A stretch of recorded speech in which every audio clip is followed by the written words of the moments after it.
Okanjo, the Chiefs Assembly, I think as we moved along the restorative justice movement course since about 2004, one of the biggest milestone was this in the process to commence the dialogue with the German government. Some of our chiefs and community members and authorities agreed to participate in these negotiations, hoping that they were going to deliver with government a just and commensurate restorative justice package. Others held out, doubting from the onset the vehicle or the approach or the mode adopted, that it was ever going to yield the desired results. Be that as it would have been, by 2021, when the draft joint declaration was initialed, it created another milestone in the movement, and an introspection took place, and some of us who participated in the exercise, having realized that it fell way short of the expectations, and those that were skeptical about it from then came together, and we met at a historic place, part of what we claim as ancestral land, a place called Okanjo there, just about 40 kilometers north of Okahanja. We met there as traditional authorities, 8 of us, and an MOU was then signed to commence the struggle or continue with the restorative justice movement agenda, but now as a united force. So these 8 authorities then formed this and said from that day on, 22nd August 2022, they were going to be speaking with one voice on this aspect, on this issue going forward. So that is the background to it. Absolutely. In the meeting with President Bumba and President-elect Natumba Nandi-Ndaitwah, there was a statement that was read there, and it doesn't paint a very glossy picture of how you feel as a community. You are talking about how little to no action has ever taken place as far as your demands on how this whole thing must be approached. You say, for example, that we totally reject the current negotiation process that has resulted in the joint declaration that you just alluded to, and thereby calling for a new and different all-inclusive approach, embracing all relevant stakeholders, including fellow descendants in the diaspora. What is your idea here? Because, I mean, the problem has always been that government insists that it has consulted widely, it had on all these committees that it has assembled, that it was done with the consent of the communities, and that the people are also drawn from the communities of the affected, or the affected communities rather. What more do you think what should have been the approach? I think we have come down that road, as I said at the beginning. Initially, when in 2015, the idea was shared by His Excellency late President Keinkop with the descendants of the victims, that now there is a process. Germany has appointed an envoy, and they would have invited Namibia to also do the same, so that this process can kick off. The approach of government to this was that this has now become an issue of sovereign to sovereign. Yeah. So that the agenda and the discussion is going to be driven not by the descendants, but by the government. And that is fundamentally where the problem started with some of us. As I said, some of our fellow compatriots wanted to give that, that doubt, or the benefit of that doubt to the government. And when everything was done, 5 years thereafter, 2015 to 2020, what came out confirmed what some of us then suspected. And what was designed and delivered was a typical bilateral arrangement between two states. And it does not engender any meaningful way of reparative or restorative justice or reparation for what was lost. So at Okanjo, the Chiefs Assembly, since day one, we have always believed that we must keep the door open to engage with our government, because we believe it is never too late to do the right thing.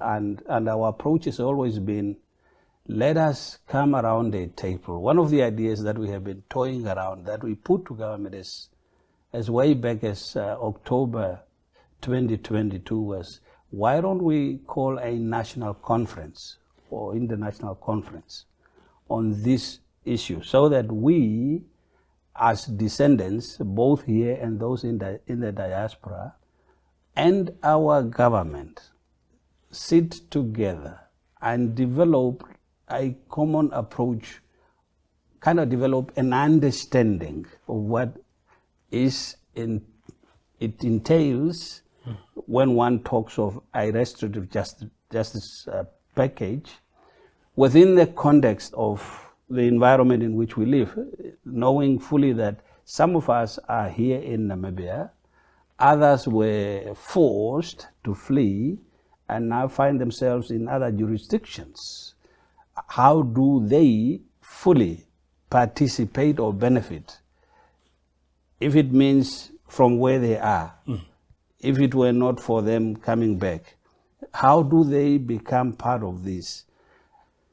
So this is what we have been pleading with government, and this is what we continue to be pleading, and that is the essence of the message that we took to the President and the Vice President last week, that we unfortunately have not come to the point where we should consider and accept what they have done. We have continued to make that clear, and that we need to come to a point where we sit together and develop an understanding. What is it that we require? What is it that could maybe conceivably be done within, between us and our state? How does our state assist us in realizing that? Because at the end of the day, the state's initiative in this was birthed out of that motion that was adopted in Parliament. And that motion was very specific and clear that there was a genocide committed. There needs to be acknowledgement of that by Germany. If one looks at the current document, there is no clear admission by Germany of genocide. There is an offer by Germany to come and apologize, but then you don't know what to apologize for if they do not accept what they have done. Then they jump on to say, no, but we are not paying any reparations, but yet they want to come and apologize. But they are not paying reparations, they are assisting Namibia. And that is what makes it impersonal. This is a personal issue to the descendants of the victims. It cannot be taken at a regional level or a state level. That whole architecture of what was done has removed this matter, which is so sacred to the descendants of the victims, and make it so impersonal to them. And yet then, the state wants people to accept that. So that is why we feel there is a better way. There's a better way to do it. Yeah, for a caring state.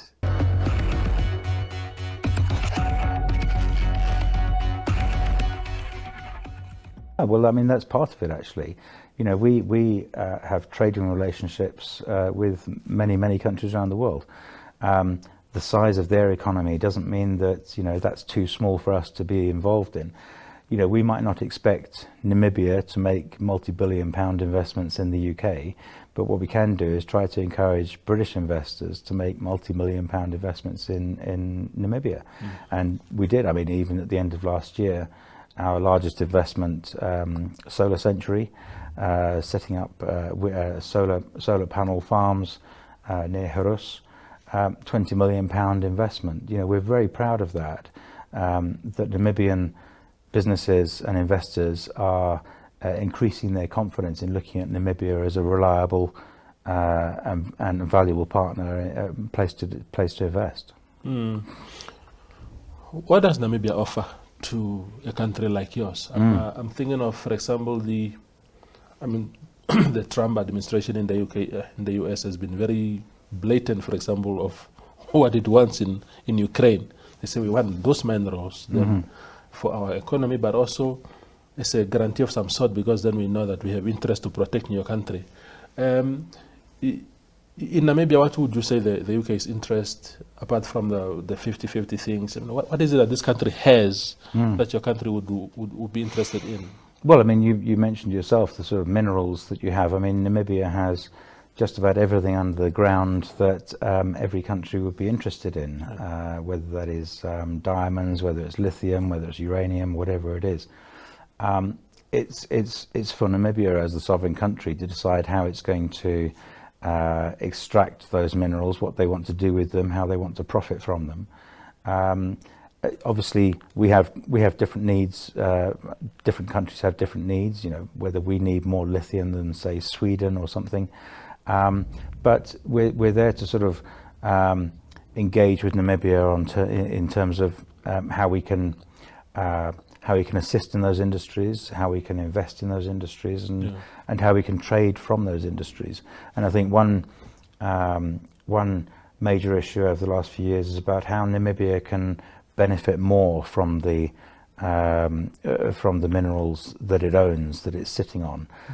Adding value, for example, to diamonds in Namibia would be a great thing, because then Namibia can benefit more from what is in its own soil. A very hypothetical question here, Charles. At a global level, we know that there's a number of levels at which your country and, say, China do not see eye to eye in terms of the set of values that each country has and its outlook on global affairs generally. So, at your level as ambassador here, High Commissioner, is it, do you ever come across the Chinese embassy here, for example? Do you greet each other? Yeah, no, definitely. Well, that's what diplomacy is about. I mean, you know, countries can disagree, but diplomacy is about being cordial, and actually, I've had a couple of conversations with the Chinese ambassador. I'm very happy to see him at any time, and it's been an honour to attend like Chinese National Days at their embassy. Any differences between us doesn't mean that we can't or shouldn't talk. In fact, it means that we should talk. And there are many, as well as there are differences between us, there are also very similarities in what we're trying to achieve. So actually, we don't shy away from that at all. Having differences, you know, even if you bring it down to a level of personal friendships, you can have a personal friendship where you might disagree with somebody, or you might disagree with your wife. Doesn't mean you don't talk to them. It means that you actually talk to them and understand each other's viewpoints. So that's what it's all about.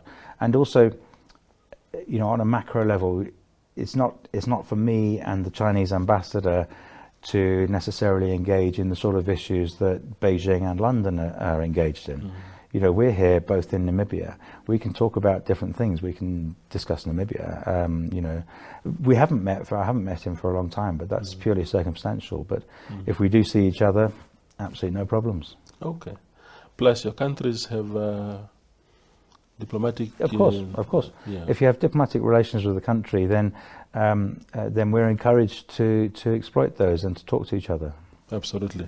Just before we go for a very short break, His Excellency, one of the issues that how do the numbers look like now in terms of people seeking asylum in the UK since you imposed that new regime there? Yeah, well, we imposed the visa regime in July 2023, and in the year up to July 2023, I think we had over 1,000 Namibians arriving at UK ports and claiming asylum. I think since then it's down to, I don't know, less than 20 people in over 18 months. So it is a strong deterrent. I mean, someone can still apply for get a visa, and if they arrive in the UK, they can still claim asylum if they feel so inclined. So the visa regime does not absolutely stop people applying for asylum if they get to the UK. But what it has done is deter anybody from jumping on a plane and arriving in the UK and claiming asylum. So it's had a dramatic impact on the number of people who try to do that. Yeah. And that was the objective of the visa regime. It wasn't to punish Namibians who are legitimate travellers. It was simply to stop the people who were illegitimately travelling to claim asylum. Absolutely. What would a country like yours expect from an administration of Netumana Nandi-Ndaitwah? More of the same. I mean, you know, the fact is that you know, it's an increasingly complex world, and it's about partnership. Obviously, the president-elect will be setting her agenda to look ahead over the period of her tenure to do what is best for Namibia and for Namibians. And our job is to support her in that. You know, we're Commonwealth partners. We've had a long relationship. We have many values in common. And so, again, it comes back to understanding what direction Namibia and therefore the president-elect wants to take, and to see how we can support that. And in a way that's easy to do because of the fact that we have many shared values. So we can support each other on various issues. And the world is getting much more complex. So you're talking about, when you think about cybercrime or something like that, you know, we might have more experience where we can share that with you because we might have started on that sort of thing earlier. And so it's all about support, respect and understanding. Yeah. We'll wait to see what particular direction the president-elect wants to take Namibia, and we will be there to support her in that journey. Absolutely. Do we know yet who's coming to replace you here? Yes, my successor has been named, and he's called Neil Bradley. He's spent the last almost 5 years as the British ambassador in Liberia. Okay. And so that's also good. He's also had significant experience. He was 7 or 8 years, I think, in South Africa. So he has experience of working in Southern Africa, but he's also had experience of being an ambassador in West Africa as well. And he is, I spoke to him just this morning actually, he's so excited about coming here. He knows already a lot of it from me, that this is a delightful place to live and to work. And he's also very keen because he's coming at a time when there will be this new government, the new president, the new government, new National Assembly, many new faces. And he will be here at an opportune time to build the relationship and extend the engagement with the new people. Absolutely.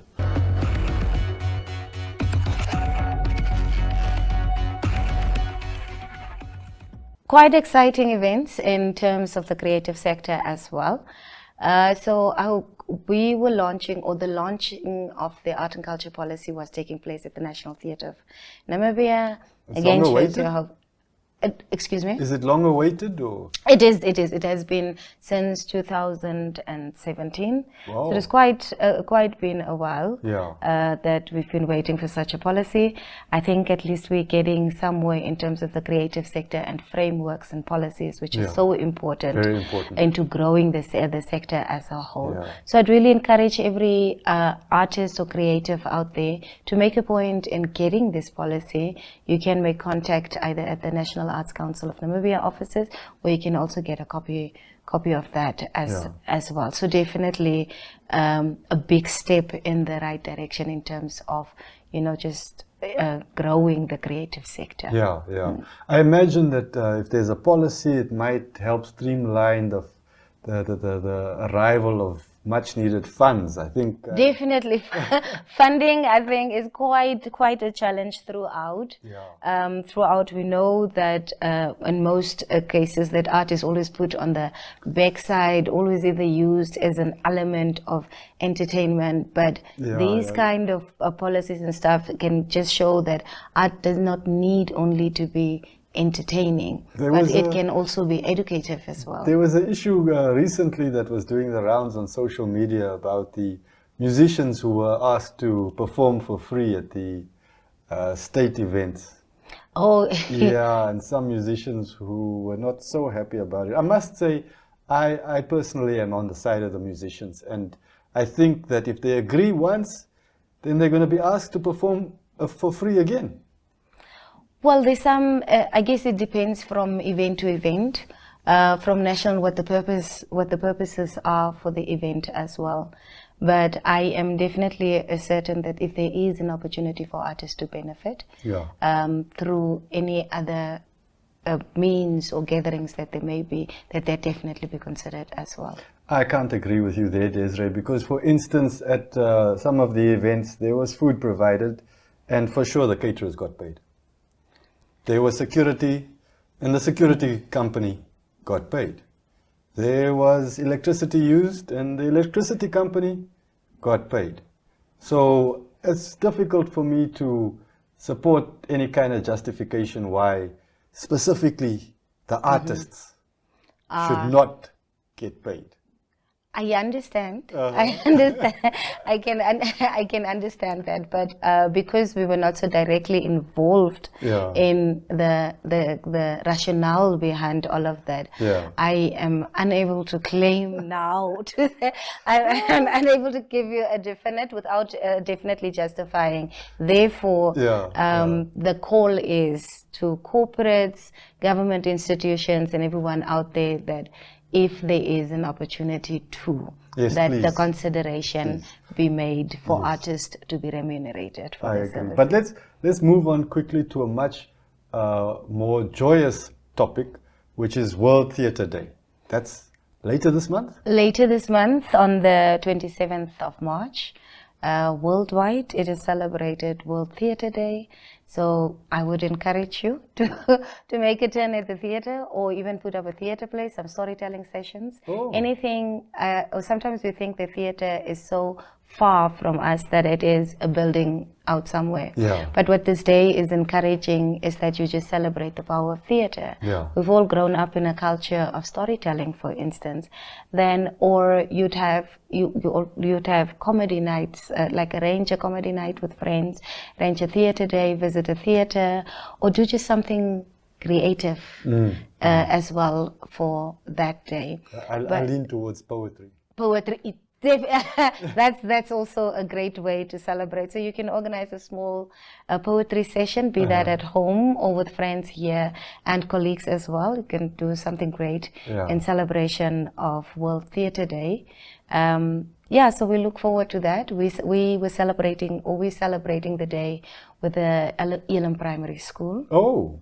And we're definitely looking forward putting across a magic show for them. A magic show? A magic show. So for the learners? For the learners. Okay, so they're being invited? No, we go to them. You're going to them? The theatre goes to them. Wow. Yes. That's a wonderful initiative. Yeah, so we'll be celebrating the day, World Theatre Day, because it also coincides with World Theatre Day for children and young audiences, which is a few days before on the 18th Okay. of March. So that's celebrated on the 20th of March, and the 27th of March we're celebrating World Theatre Day. So we're merging those two events and excited to put that out for the learners.